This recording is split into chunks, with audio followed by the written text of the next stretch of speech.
Good morning, students. Today we are going to work on the last physical properties of the metals. The one properties we have done.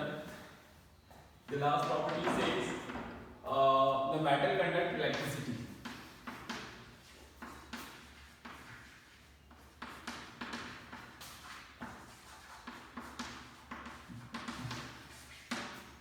So we are going to prove the metal conduct the electricity with the help of examples. Okay, in the last properties, physical properties of metals, and we are talking about the last physical properties of the non-metals. So see how this metal conducting electricity. So you know that metal have tendency to lose their electron. If the electron easily moving from one end to the another ends, at that time they are a good conductor of electricity. So what we are doing here, we are taking a battery. Okay. So that is the different combinations of this battery. Here we are taking a key you know, switch like of okay, and here we are taking a gap, wire gap in between them. So that is a battery and a wire gaps. So just connect this gap with the help of a stick or wood. And sorry, when we are noting an electric bulb.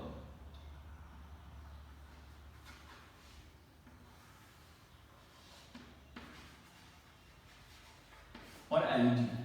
So what we are doing, we are connecting both the terminal and with the help of a wood. Then we just switch on. Okay, that is a symbol of switch, on switch. So at that time the circuit is closed. At the closed circuit, the wood is here. When the electrons are moving from here to here, if the current is moving from here to here. But what happened? This wood is made up of carbon, and carbon is a non-metal. And non-metals are not able to conduct the electricity, or they don't have capacity to donate electron. If the free electrons are not producing in wood, so the wood is helpful to supply this current to that end to the another end. So at that time, if the current is stopped here, not able to move here, so at that time bulb is not glowing. Okay.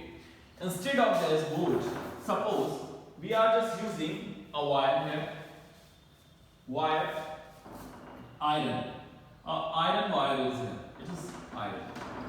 So iron is a metal, but its resistivity is so high. I am just giving you why the resistivity is too much high.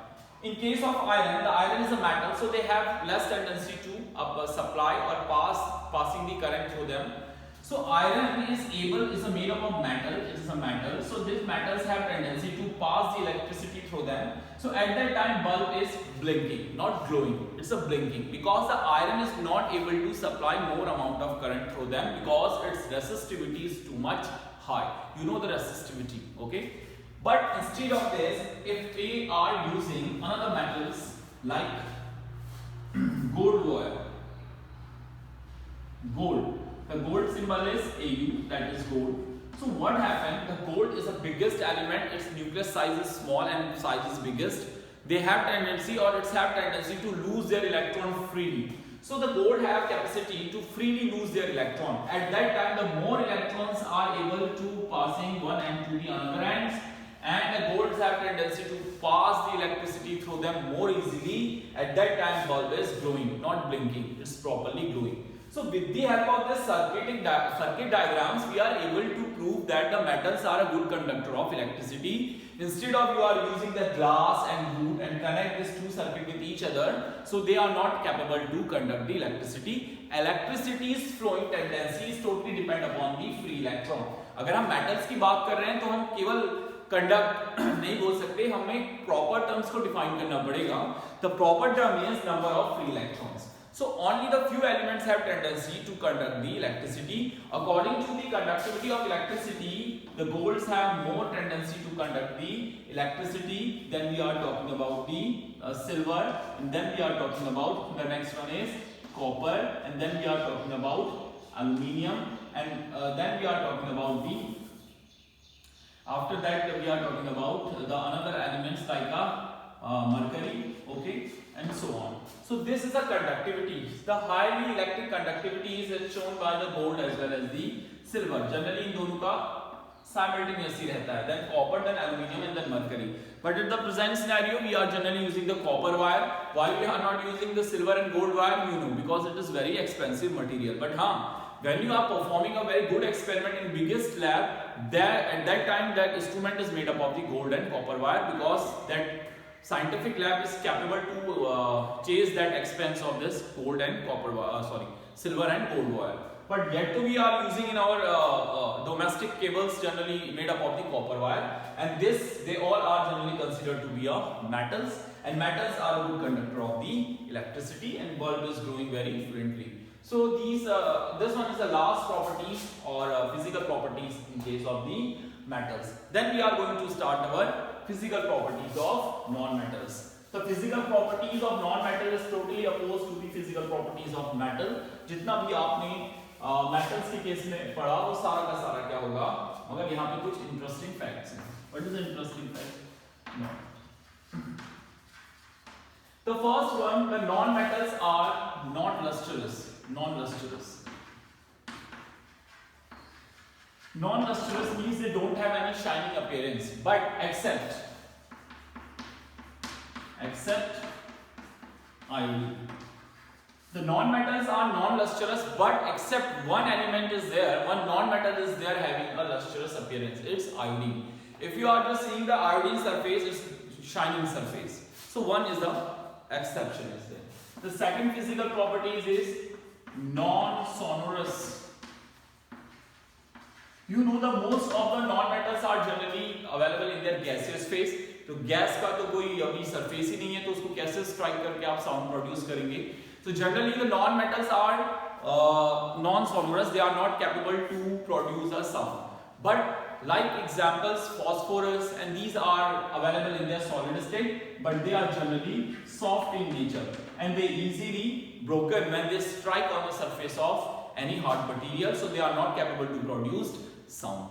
Third one, conductivity. Bad conductor of electricity. Metals are good conductor and non-metals are bad conductor. Bad conductor except one. Except one, it's the allotropes of carbon, generally known as the graphite. Graphite is the allotropes. Allotrope means they are made up of same thing, carbon, but they showing the different kinds of physical appearance. These are known as the allotropes. So graphite is only carbon materials having tendency, or graphite is made up of the non-metal is carbon. Generally, it's have tendency to show a conductivity. Okay, so the only graphite is here in case of the non-metal are a good conductor of electricity. The fourth one is non-malleable and ductile. You know the malleable, meaning of the malleable and ductile means we are not capable to convert into thin sheets. With the help of hammer, we are just going to beat them, and they are not able to convert into thin sheets and as well as a thin wire. Ductile means wire. Why? Because they are so soft in nature. If you are trying to convert into any solid state to a thin sheets or wire, they easily broken. So they are non-malleable and non-ductile. So these are these properties. Okay. Generally, fifth, non-metals are generally solid, generally very few, and gaseous state. But except one. Which one? Bromine. Bromine is a non-metal generally available in its liquid state. Okay. And in case of the metals are hard material. They are always in solid, but except one metal, mercury. Mercury always remain in a liquid state at room temperature. And in case of the non-metal, only bromine are here. Okay, so that is the physical properties of the non-metals. The next one, differentiation in between the metals and non-metal on the behalf of chemical properties. The next one is difference in between the metal and non-metal on the behalf of chemical properties. See, you already have done your previous chapter. Differentiate between metal and non-metal on the basis of chemical properties.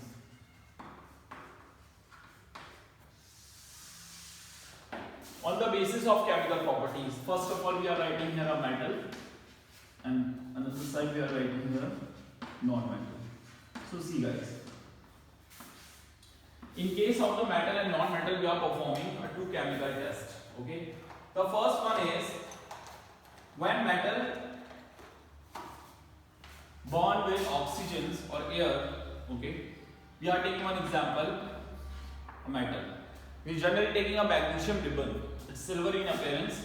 It's react with air. Air means O2. So we giving the heat from outside. So it's a kind of which type of reaction? Endothermic reaction. So here we are just burning a metals in the presence of air. It's generally giving its oxide, MgO. Same as well as if we start burn a non-metal, non-metal is a sulfur, it start burning in the presence of air. So it's also giving you its oxide, SO2. Both have a common thing. But when we are going to dissolve this metal oxide in water, water is H2O. They generally giving you a very important compounds, MgOH whole twice. Okay. Same as well as if we are going to dissolve this SO2 inside the water, they giving you another compound H2 as how many O is there? 3. So it's giving you H2SO3. Its name is magnesium hydroxide. Its name is sulfurous acid.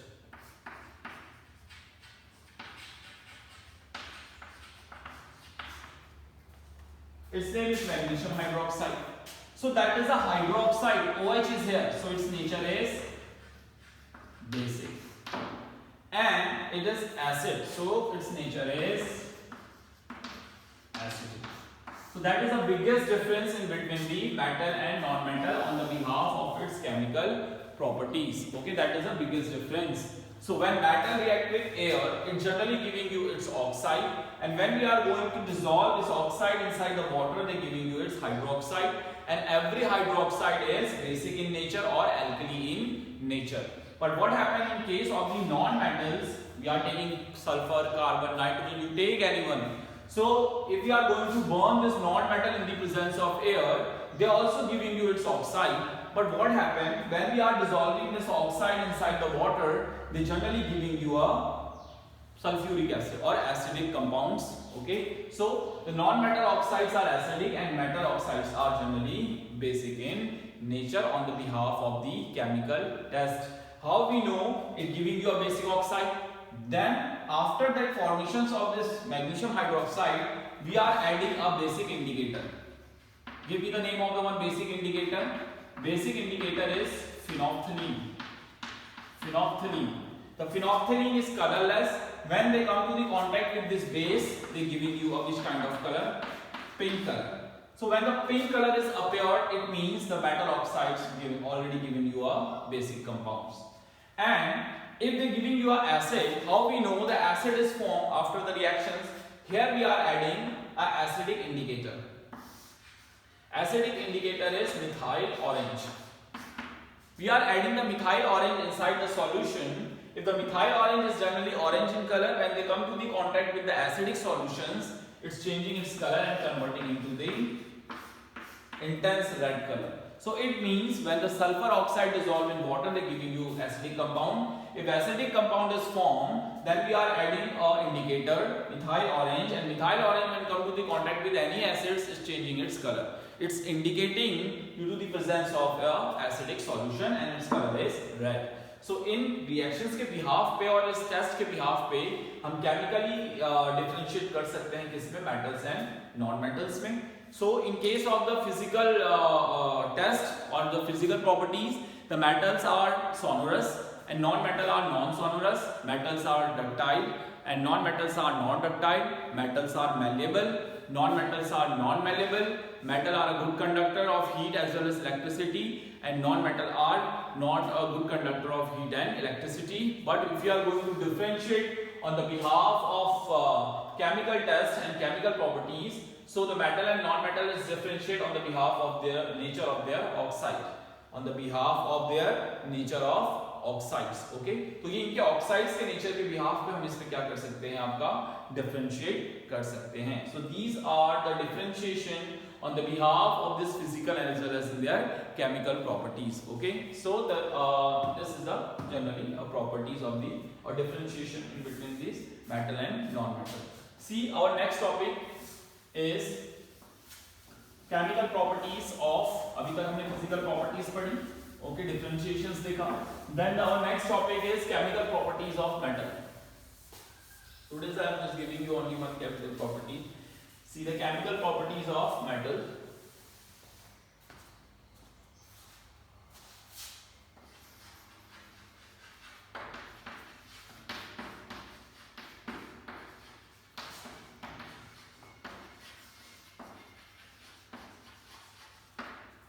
The first chemical properties of metal, reactions with acids.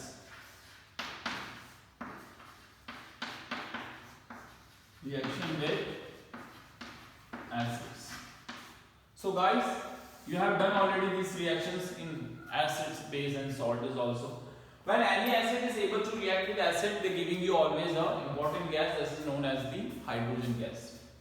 When any metal react with any acids, it giving you a gas and also giving you a salt.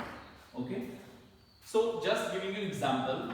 Suppose here we are taking metal Na and in acids we are taking HCl. So Na is positive, H is positive and Cl is negative. So Na is able to react with Cl and displace hydrogen. This is displacement reaction. The hydrogen is least reactive comparison to sodium. So sodium combined with Cl is giving you NaCl. But a problem is here. Sorry, salt के नीचे ही लिख दूँ मैं NaCl. But problem is here, hydrogen is removing in the form of H2. अगर यहाँ H तो एक ही है, so we need to write one more HCl here, and we need to write one more Na is also here.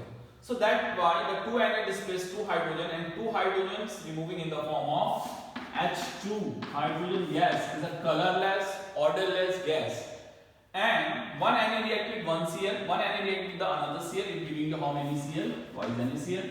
The NaCl generally soluble in water, it's have no color and odor. Okay, so how we are going to collect this hydrogen gas? We are passing this gas inside the soapy water, and then how just a test of hydrogen gas. When the hydrogen gas is come to the contact with the soapy water and it is lighter in nature, so it create a bubbles, and the bubbles has come outside. We just bring a burning candle nearest to this bubbles. By accepting or absorbing the heat from this candle, the bubbles burst by producing a pop sound. So the pop sound is generally a characteristic of this hydrogen gas. Okay, but if you want to collect a hydrogen gas, so we are using a cylinder. So inside this cylinder we are just collecting all hydrogen gas, and you know the use of the hydrogen gas is generally using as a rocket propellants and rocket fuels. That is the first reaction. See the reactions of that with another elements like Mg react with H2SO4. So SO4 is 2 negative, 1 hydrogen 1 positive, 2 hydrogen 2 positive, Mg is 2 positive. So Mg is only capable to displace hydrogen, so Mg form MgSO4 and it's liberating a hydrogen gas. Here is also the metal is highly reactive than hydrogen, so metal is capable to displace this hydrogen from its salts, and they giving you a hydrogen gas. That is a universal truth. When any metal is react with any acids, they always giving you a hydrogen gas. Okay, but we have done the reaction with HCl and H2SO4. But if we are talking about the HNO3, we are not able to displace hydrogen by using Na, Mg. Why? Because in case of HNO3 is a highly oxidizing agent. They easily liberating its hydrogen or oxygens. HNO3 is oxidizing, they giving you oxygen. With the help of this oxygen, the highly reactive metal form their salt. वो hydrogen produce नहीं करते, क्या बना लेते हैं? Salt बना लेते हैं, इसीलिए वो हाइड्रोजन को डिस्प्लेस नहीं कर पाते. If you want to displace a hydrogen from HNO3, so we are generally using two reagents, Mg, two elements, Mg or Mn. Only magnesium and manganese have tendency to displace hydrogen from nitric acid. or other elements are not capable to give certain reactions with HNO3. अगर आपने HNO3 से hydrogen gas produce करनी है, so at that time we are only using Mg and Mn. We already taught you in our acid, base and salt chapter. Okay. Today I am again going to repeat you about the important informations.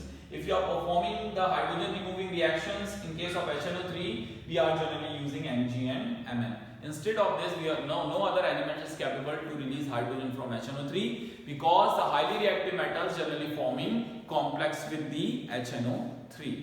So that is the first properties we have done. We have done when any metal react with any acids, they generally giving you gas and salt. And which gas is generally available here? Hydrogen gas. Okay. So that is the first properties, and we are talking about another properties also. So that's all for the day. You make your notes. Okay. Thank you. Have a nice day.